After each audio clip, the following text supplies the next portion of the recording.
जय Jagannath friends, welcome to नाई communication take YouTube channel. तो आज टॉपिक होची राशन कार्ड उपरे। वर्तमान जो वीडियो भाइराल होची सबआडे किंबा जो कथा गोटे भाइराल होची जे ओडिशा रे लक्षाधिक राशन कार्ड कटि जीवो। तो ता उपरे लॉन्ग वीडियोटा पूरा देखंतु। देख सारला परे एटा सत्य केते मिछ केते, एटा जेन्युइन जिंस ना सतरे गवर्नमेंट राशन कार्ड सब काटिबो ना लोक माने खाली मिछरे एमजे आलोचना करचंदी। तर पूरा डिटेलटा आपण जानि परिबे वीडियोटा शेष देखला परे। तो चैनल जब नुआ आसछन चैनल को सब्सक्राइब करदेवे। वीडियो जब भल लगे वीडियो को लाइक करेंगे, आपन सांग शेयर करेंगे। तो फास्ट पॉइंट हूँ कौन, जो बर्तमान गवर्नमेंट जो लिस्ट सब पठे सब पंचायत को, प्रत्येक पंचायत 700-600 पपुलेसन नहीं कि जो पंचायत अधिका पपुलेसन से अधिका लिस्ट जाइए। तो से लिस्ट सब लोक मैंने पाई जाइछन्ति। तो से भावुं लिस्ट जो मान ना अच्छी समस्त राशन कार्डटा कटिज से भावुं एटा हूँ रिजेक्ट लिस्ट। किंतु वर्तमान सुधा कौन सी राशन कार्ड रिजेक्ट है गवर्नमेंट तरफ भी वीडियो जारी होती। वर्तमान सुधा कौन कहार भी राशन कार्ड गोटे भी राशन कार्ड कटि ना। से जो लिस्टा से पठे से लिस्टा हूँ इनक्वारी लिस्ट। एटा रिजेक्ट लिस्ट नुह, मुझे कहूँ रिजेक्ट लिस्ट नुह, एटा हूँ इनक्वारी लिस्ट।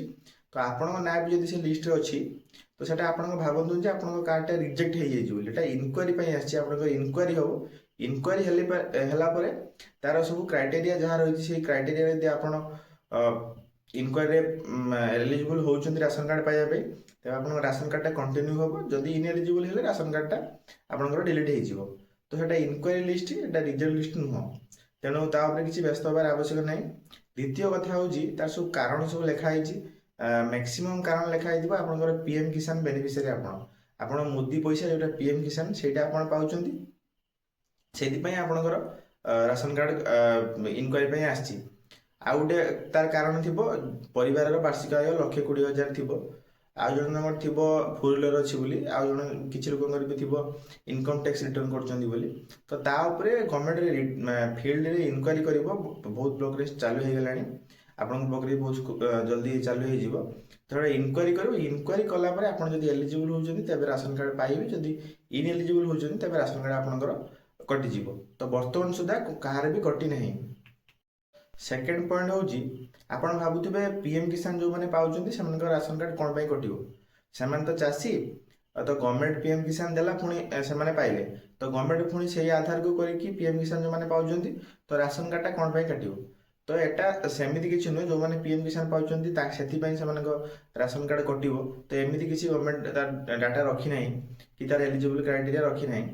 सेटा जो आपंकर इनक्वारी आसा हूँ कौन जो मैंने जमी रेजिस्ट्रेशन कर 2.5 एकर उपरकू जो मान 2.5 एकर उपरकू गवर्नमेंट रेकर्ड शो कर गवर्नमेंट डाउट अच्छे जमी 2.5 एकर उपरू। तो से डाउट क्लीयर जो गवर्नमेंट परफेक्ट डाटा गवर्नमेंट पाखे ना बोली से इनक्वारी लिस्ट पठे। तो सेटा फील्ड इनक्वारी हम से लोकर जदि 2.5 एकर जमी उपरकू थी तेबे तार राशन कार्ड कटो, जदि 2.5 एकर तौक थी तेबे तार राशन कार्ड कटोनी। तो से इनक्वारी से पठे। तो आप जो भावुवे जब आप सीएम पीएम किसान पाँच तेज आप राशन कार्ड कटिज। तो सेटा नुह, बहुत लोग भी अच्छा जो पीएम किसान पाँच से भी लिस्ट ना ना। तो से आप कटोनी से इनक्वारी हम। इनक्वारी है जब आप 2.5 एकर जमी थी तेज कटो।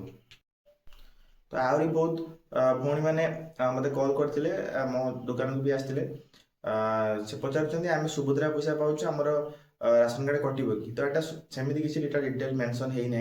सुभद्रा पैसा अलग सिस्टम तापाई एटार किसी स्थान ना। तो जो मैंने सुभद्रा पैसा पाँच भावुं से सुभद्रा पैसा पाँच तो राशन कार्ड कटो। तो सेमती किसी ना से टॉपिक भीतर भी ना। मेन पॉइंट हूँ जदि आप राशन कार्ड अच्छी तेज कटो कौन पाई तार जो गवर्नमेंट जारी कर नियमावली। तार प्रथम नियम हूँ जदि आप 2.5 एकर जमी उपरकू आपंकर हिताधिकारी निजे आप ना 2.5 एकर जमी अच्छी तेज आप राशन कार्ड वंचित हे। सेकेंड पॉइंट कौन, आप सहरांचल बिलंग कर सहरांचल रोचान जल्दी आपंकर मासिक आय 15,000 उपरकू तेज आप राशन कार्ड वंचित हे। जदि आप सहर ग्रामांचल रोचान गाँव में रोचान आपंकर मासिक आय 10,000 उपरकू तेज आपंकर राशन कार्ड आप वंचित हे।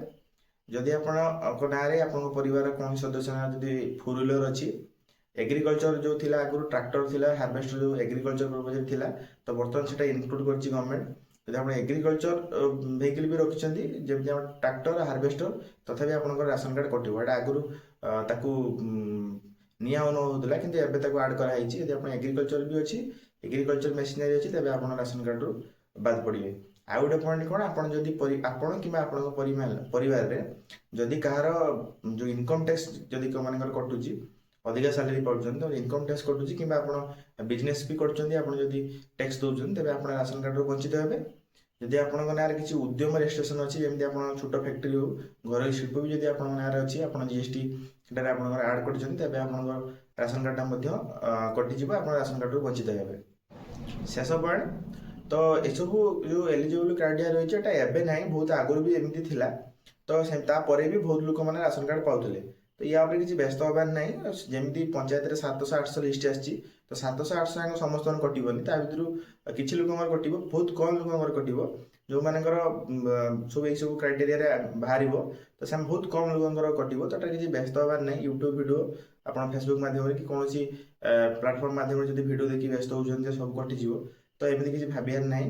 ଗଭର୍ଣ୍ଣମେଣ୍ଟ ଇନକ୍ୱାରି କଲା ପରେ ତାର ଯାହା ପରଫେକ୍ଟ ରିପୋର୍ଟଟା ଆସିବ, ଇନକ୍ୱାରି ଗଲା ପରେ ଆସିବ। ତ ବର୍ତ୍ତମାନ ସୁଦ୍ଧା ଆପଣ କିଛି ବ୍ୟସ୍ତ ହେବାର ଆବଶ୍ୟକ ନାହିଁ। ରାସନ କାର୍ଡ଼ କାହାର ବି କଟି ନାହିଁ। ଯେଉଁମାନଙ୍କର ବି ଲିଷ୍ଟ ଆସିଛି ସେମାନଙ୍କର ସମସ୍ତଙ୍କର କଟିବନି, କିଛି ଲୋକଙ୍କର କଟିବ, ବହୁତ କମ୍ ଲୋକଙ୍କର କଟିବ। ଭିଡ଼ିଓ ଯଦି ଭଲ ଲାଗିଥାଏ ଭିଡ଼ିଓକୁ ଲାଇକ୍ କରନ୍ତୁ। ସବୁବେଳେ ଏମିତି ଜେନ୍ୟୁନ୍ ଆଉ ଟ୍ରଷ୍ଟେଡ୍ ଭିଡ଼ିଓ ଦେଖିବା ପାଇଁ ଆମ ଚ୍ୟାନେଲକୁ ସବସ୍କ୍ରାଇବ୍ କରନ୍ତୁ। ଧନ୍ୟବାଦ।